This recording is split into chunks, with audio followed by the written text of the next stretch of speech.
এটা হলো আমাদের সেকেন্ড এয়ারবিএনবি। সামনের দিকে যে ব্ল্যাক কালারের এগুলো ডাস্টবিন বাড়ির বাইরে। আর আমাদের এমনিতে 5তলার ফ্লোর হিসেবে 4th ফ্লোর। আর সিঁড়িগুলো তো সম্পূর্ণ স্পাইরাল, লাগেজগুলো নিয়ে ওঠা খুবই কষ্টকর।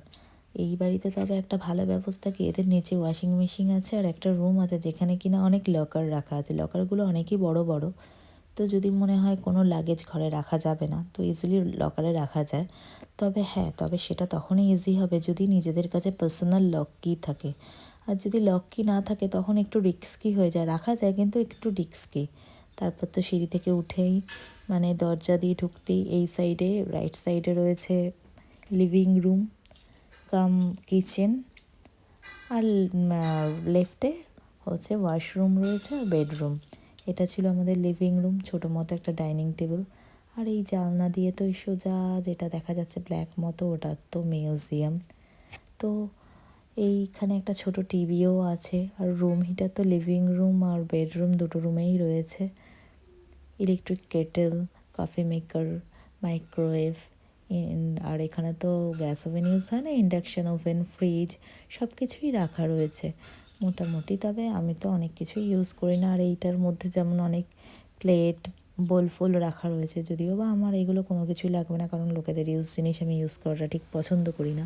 আগের এয়ারবিএনবিতেও করিনি, নিজে যেগুলো এনেছি সেগুলোই ইউজ করেছি। এই যে ফ্রিজের ভেতরটাতে বেশ অনেকটা স্পেস আছে, আগের এয়ারবিএনবিতে এতটা ছিল না। আর এই দিকের যেই বক্স মতো ওটার মধ্যে কিছু বাসনও রাখা রয়েছে, আবার রুম ফুম ক্লিন করার জিনিসপত্রও রাখা রয়েছে। তো যাই হোক, এইরকমই ছিল আমাদের লিভিং রুমটা। আর রাস্তাগুলো তো খুবই সুন্দর। এটা আসলে ওই ট্যুরিস্টদের মানে একটা স্পট বলতে গেলে এই রাস্তাগুলো। ওই ট্যুরিস্টরা আসলে এইসব রাস্তাগুলো ওরা ঘোরাঘুরি করে। আর এই দূরে মানে এখানে তো সমস্ত কিছু ওপেন, চেয়ার টেবিল পাতা থাকে এসব, মানে আমাদের ওখানে যেমন রেস্টুরেন্টগুলোতে খাওয়া দাওয়া হয়, এখানে তেমনি সব ওপেন, মানে সব খাওয়া দাওয়ার ব্যবস্থা। রাস্তাগুলো খুবই সুন্দর, আমার তো এই বাড়িটা খুবই মানে ভালো লেগেছে। আর আগের বাড়িটা যেমন একটু ভেতরে ছিল, অতটা ঠান্ডা ছিল না তাই। আর এটা তো সমুদ্র, মানে এই বাড়ি থেকে 1 মিনিটের মতো রাস্তা, এই রাস্তা দিয়ে বেরোলে পরেই তো প্রচণ্ড ঠান্ডা। আর এটা তো ছিল ওয়াশরুম, ওয়াশরুমটাও সুন্দর, নিচের দিকে যেমন হেয়ার ড্রায়ার, তারপর আয়রন এগুলো রাখা রয়েছে। আর এই সাইডে কোমোড রয়েছে। আর যে মানে স্নান করার জায়গাটা বেশ সুন্দর। এখানে হ্যান্ড শাওয়ার, সিলিং শাওয়ার দুটোই আছে। আগের এয়ারবিএনবিতে শুধু হ্যান্ড শাওয়ারই ছিল, এখানে দুটোই আছে, বেশ ভালো।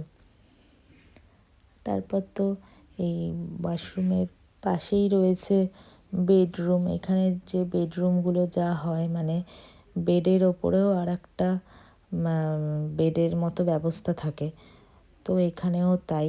আর রুম হিটার তো দুটো ঘরেই রয়েছে, আমার খুবই ভালো লেগেছে। আর এই সাইডে যে ওয়ার্ড্রপ রয়েছে, ওয়ার্ড্রপের পাশেই আবার একটা জায়গায় ওই গিজারটা রাখা রয়েছে। আগের এয়ারবিএনবিতে যেমন বাথরুমের ভেতরে ছিল গিজারটা, এখানে আবার ওই ওয়ার্ড্রপের সাথে এই যে এটা গিজার রাখা।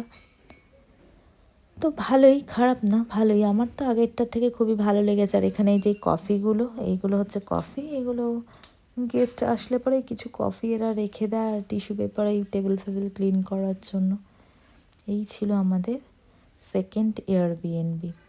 সিঁড়িগুলো এত ছোট, মানে সে আর বলবার কথা না। যেখান দিয়ে যার নামছে। আর এখানে তো দরজায় আবার মানে পাসওয়ার্ড লক থাকে, তো পাসওয়ার্ড দেওয়া থাকে। এই পাসওয়ার্ড প্রেস করে, এই যে আমি করছি এখানে, এই পাসওয়ার্ডটা প্রেস করে তারপর দরজাটা খুলে